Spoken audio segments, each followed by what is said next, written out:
Hey guys, welcome back. Today we're doing version 2 of the no OCP budget Dragon Breath Rune Knight build.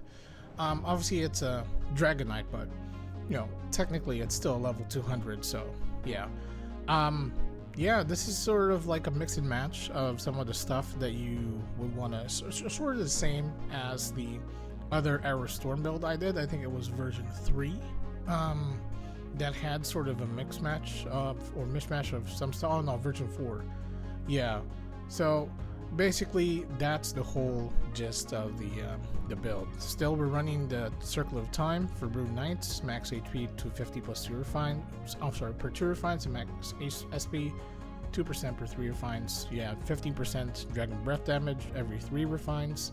You get 5% long range damage every 4 refines at plus 11. 5% ACT reduction. Very important, you know.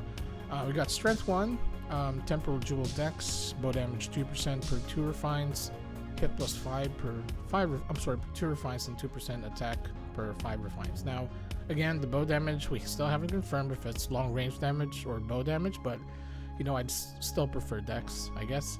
Disguiser card.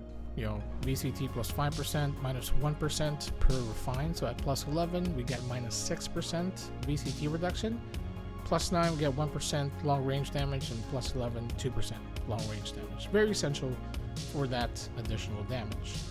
Now we have the green dragon plate. Basically we're just using the armor here. Agi plus 2, HP SP plus 10%. For every 2 refines, you get 2% long range damage, which is pretty good. And for every 3 refines, you increase damage, physical damage against dragon monsters by 7%. Now, once you get it to plus 11, you get 10% more damage to medium and large, and you get minus 0.2 seconds of FCT reduction. We're not going to talk about the set because we're not running the sets, but we have the Porcello card here, attack plus 25. Just a good generic attack card for the armor. Next we have the Temporal Dex Boots.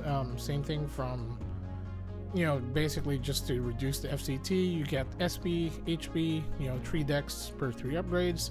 But once you get to 120 dex, you get minus 0.5 seconds FCT reduction and 5% long range damage.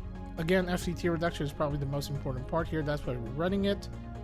And we have Expert Archer 4, 8% long range damage, and Bear's Power, because this is going to combo with the King Schmidt's Insignia with the Strong Enchant.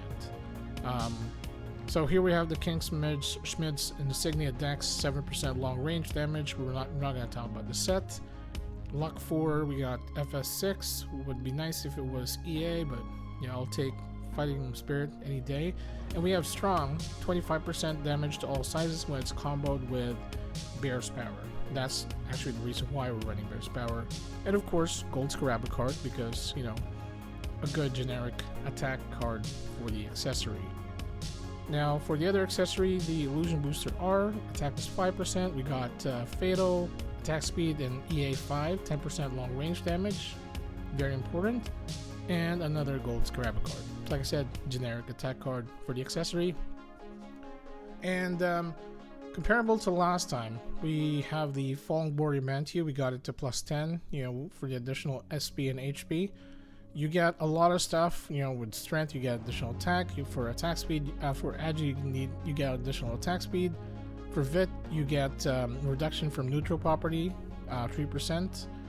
For Int, you get M attack. For Dex, you get 3% long range damage and additional 1% per 2 refines. So at plus 10, that's additional 5%. So 8% in total. Luck, obviously critical damage. Since we're at plus 8, we have additional neutral resistance because of the Vit. And plus 10, we get, you know, more attack speed for Agi and more neutral property resistance for Vit. Men Black card, obviously 1% long range damage per 10 dex, base dex, so 125 dex, that's 12% long range damage. And something new from the EDDA Somatology Laboratory, which is Ghostly Aura, you know, especially the ACD reduction for every 30 pure Vit, so that's 12%. I'm I'm sorry, 15%. I'm sorry, yeah, 12%. And long range damage plus 1% every 30 pure dex, which is, you know, it's pretty good, given that it's something that drops from one of the new bosses.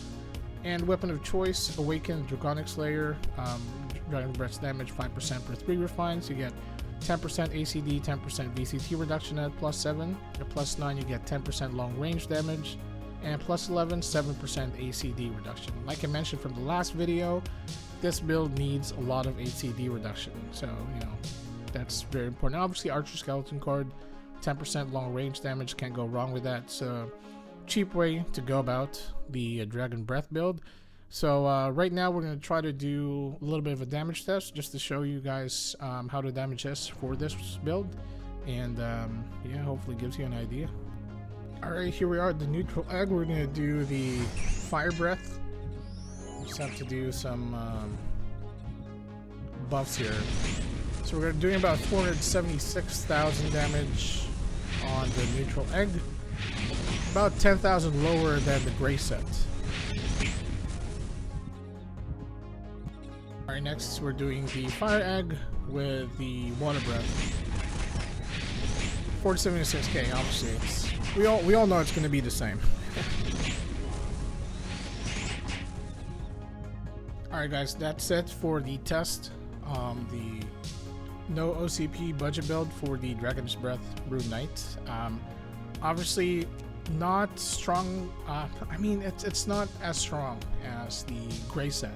I think really the difference with this set over the gray set is that the gray set is actually a lot more, how do you say this, specialized in terms of the additional Dragon's Breath damage.